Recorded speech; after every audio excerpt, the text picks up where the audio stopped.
Hello, and welcome to At Home with Lucas. So we're going to be talking about the 1850, the Folger's Coffee Co.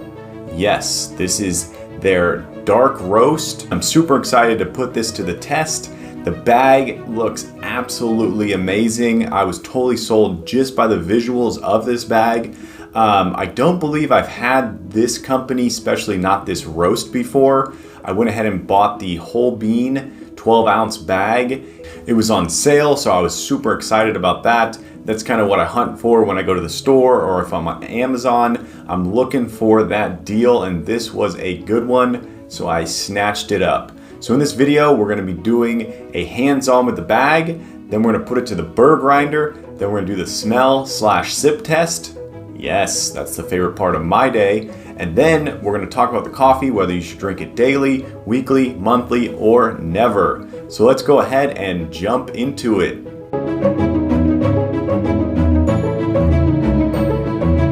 All right, let's take a look at this bad boy right quick.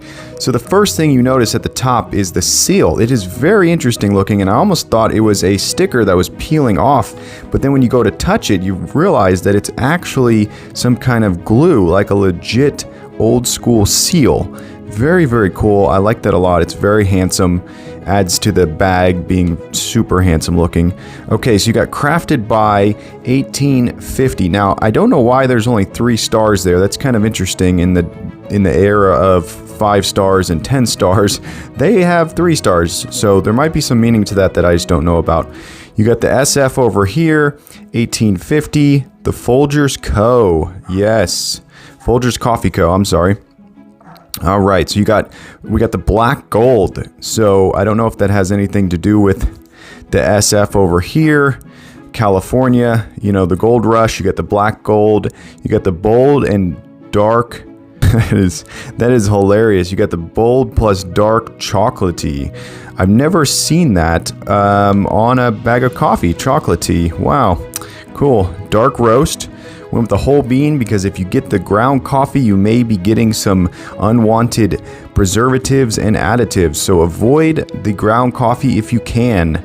Buy yourself a burr grinder and join the movement. No, I'm just kidding. Let's take a look at the bottom. Simple barcode. No fresh by date, okay? Take a look at the side. Just a very handsome bag. I can't say enough about this.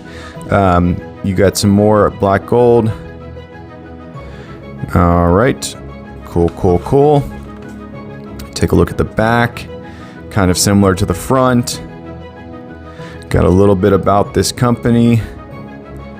All right. Take a look at the other side. Okay.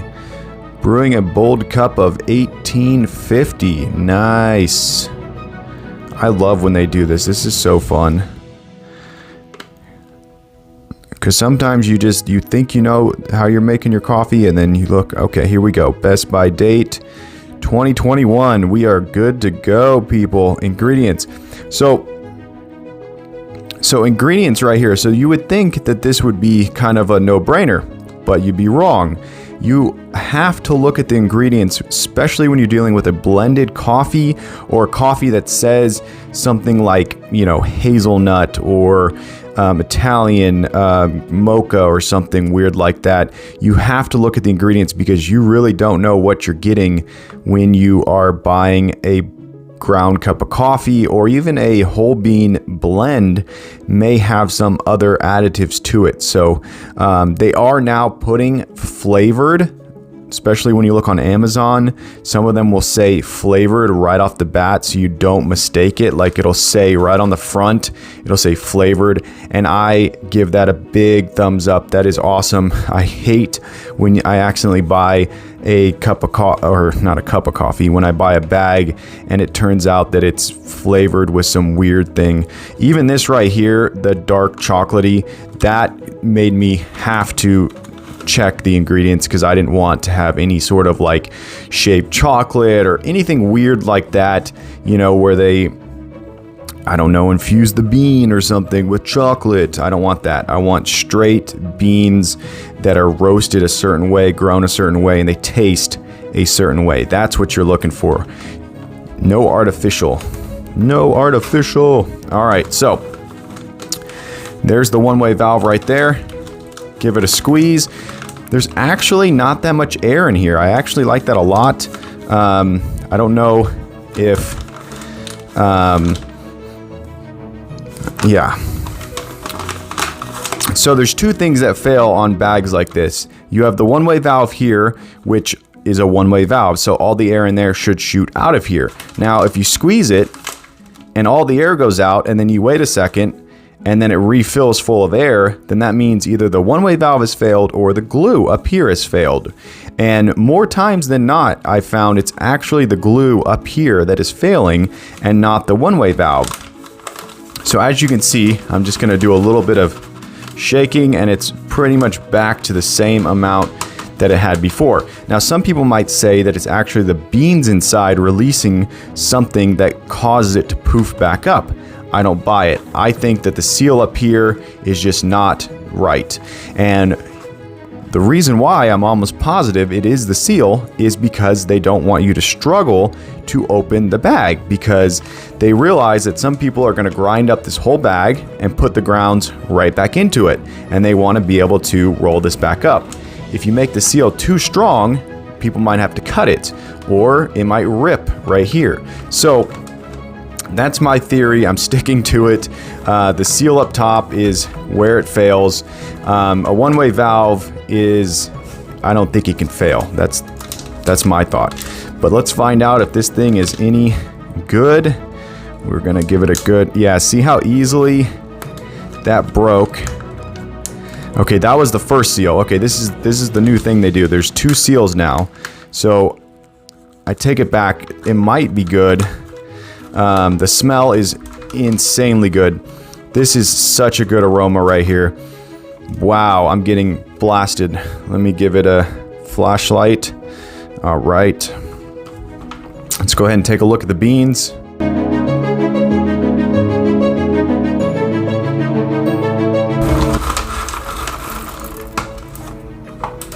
All right. Okay. So right off the bat, we have a first.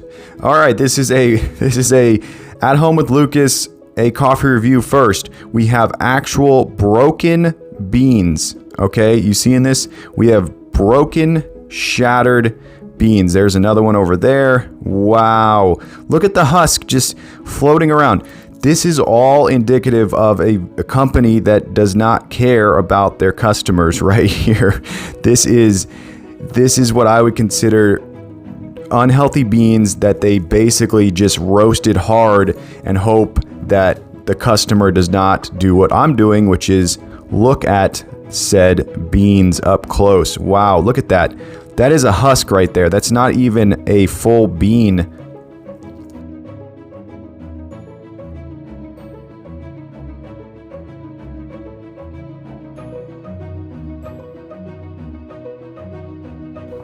Wow, something just got up in my nose from this coffee that made my nose go completely itchy. Wow. Okay, look at that. That is junk. And now actually the smell I'm getting, the new smell is actually just burnt. So this is what they did. They burnt the beans knowing that they are not a good bean. Those are very sick looking beans, if you ask me. You have some good beans, but the rest are bad. And actually, I don't know if you can hear that. They are hollow. These beans are hollow. Oh, look at my hands. This is so gross. So right off the bat, I am expecting a absolutely terrible cup of coffee from this. I know I probably sound a little bit dramatic, but like I said, I've never seen beans this bad a day in my life, and it actually makes sense on why this bag looks so handsome, because they really don't want you to think twice about what is in here. They want you to be like, oh look, this is a very elegant, very nice looking bag. The beans must match the bag. The carpet must match the drapes. So wow, this is hilarious. I cannot wait to grind this up and give it a full test. People, this may end badly.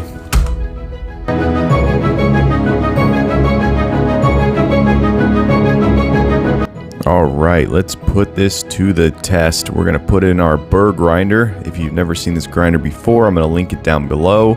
I actually just did a full review on it. I'll also link that down below so you can get a good understanding of whether you might want this burr grinder or not. But here we go. We got the slightly hollow, very, very strange coffee beans. I still do not understand what is going on with these beans, because right now they actually look quite decent. These are kind of more of a mystery as I get into them than ever before.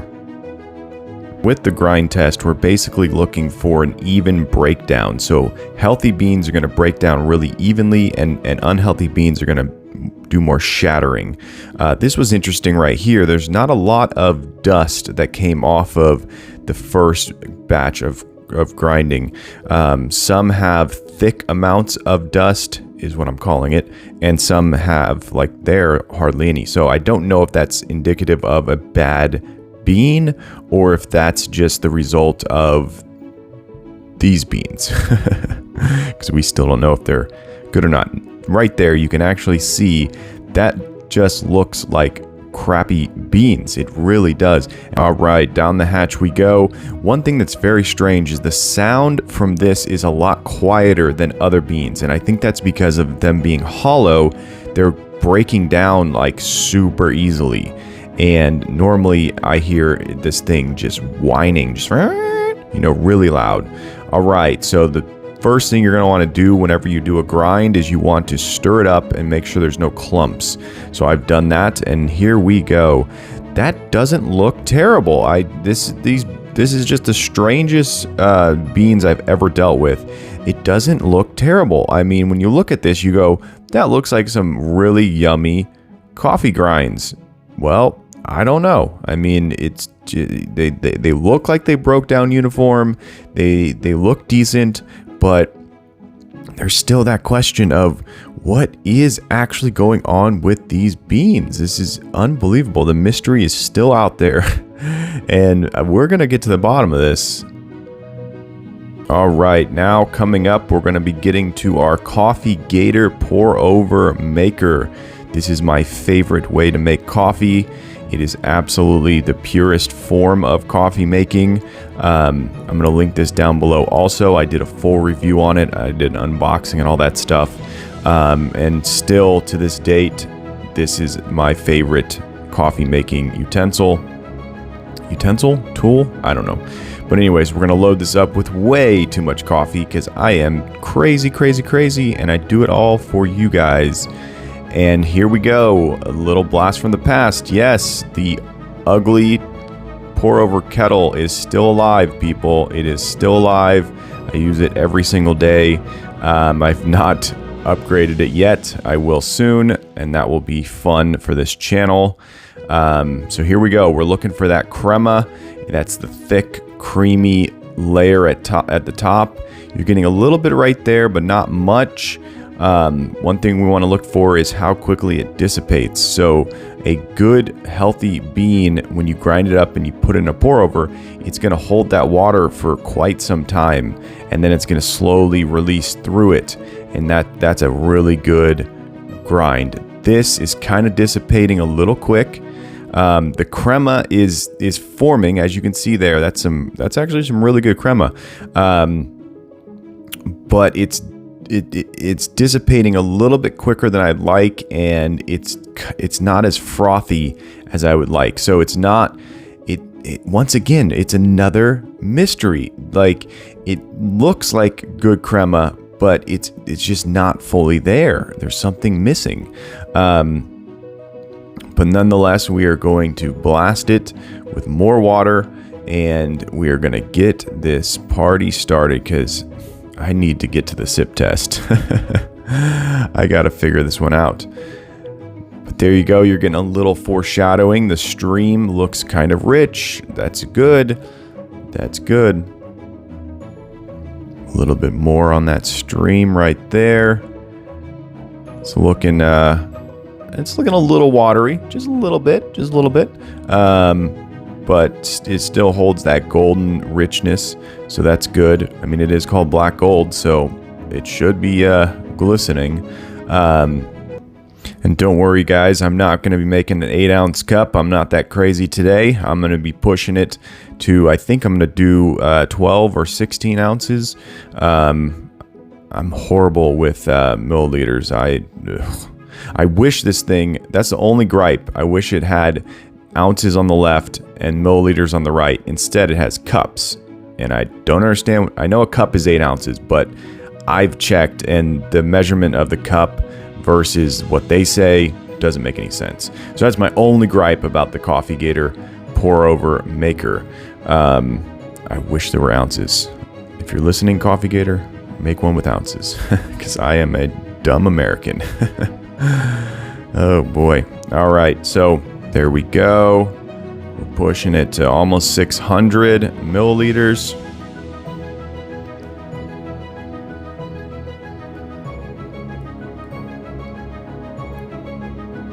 All right, now we are going to do the pour test. So what we're looking for is a rich stream. We want it to glisten. We want it to be golden. We want it to have every ounce of beauty, and there you go. That's a pretty decent stream. It's a little dark, but it is black gold. And once again, the Coffee Gator filter just strips all the dust and the gunk out, so you get a very clean cup of coffee. And that is looking very dark, like motor oil. I'm a little bit frightened, people. I'm a little bit frightened. Okay, this is something new that I'm doing for my channel. I'm using a thermometer to tell me how hot the cup is. I recently found out that you want to do your sip test between 135 and 145. If it's above that, obviously it's going to possibly burn your mouth. And if it doesn't burn your mouth, the flavor notes are going to be non-existent because it's too hot. So between 135 and 145, you're going to get the optimal flavor notes. So you're going to be able to taste everything in this cup. Also, you need to know that most of these cups should be consumed within 30 minutes of brewing. So that's a time frame to watch out for, because after 30 minutes, obviously the flavor is going to be gone.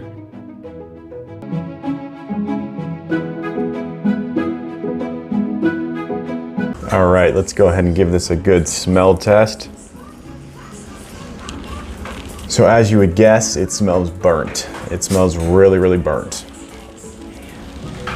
And it has like a tinge of something kind of sour almost. Like a sour, burnt, citrusy, earthy, but not in a good way. Definitely not in a good way. But let's go ahead and give it the sip test.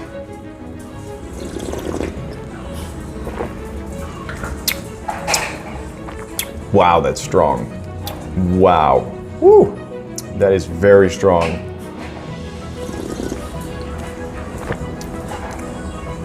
Yeah, the first thing you taste is the burnt.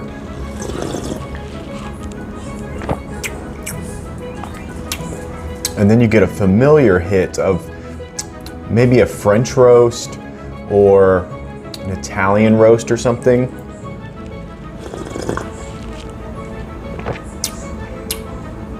Yeah, there's a bitter burntness that just kind of lingers the whole time.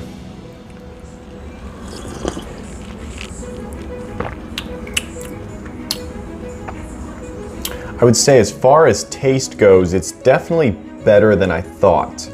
It definitely has a better taste than I would imagine.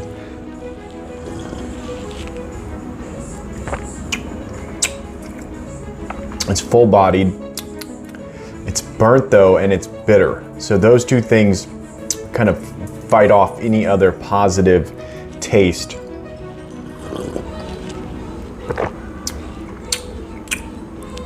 Yeah, I would definitely say that this is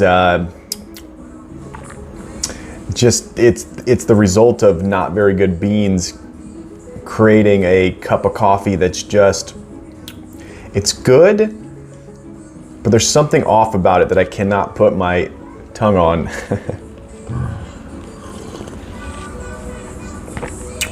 And I think it's one of those coffees where the more you drink it, the more you're gonna know, like, this is kind of a poor cup of coffee. But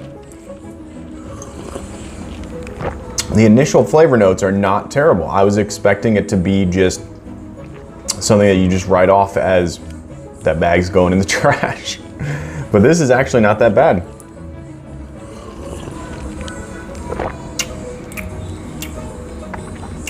There's just something off about it. It's the bitterness. It's the unknown flavor note that's floating out there. Yeah, it does not have that punch of quality. But yeah, I definitely would give it 3.5 stars, maybe 4. We'll go 3.5. It's enjoyable, it's not the best.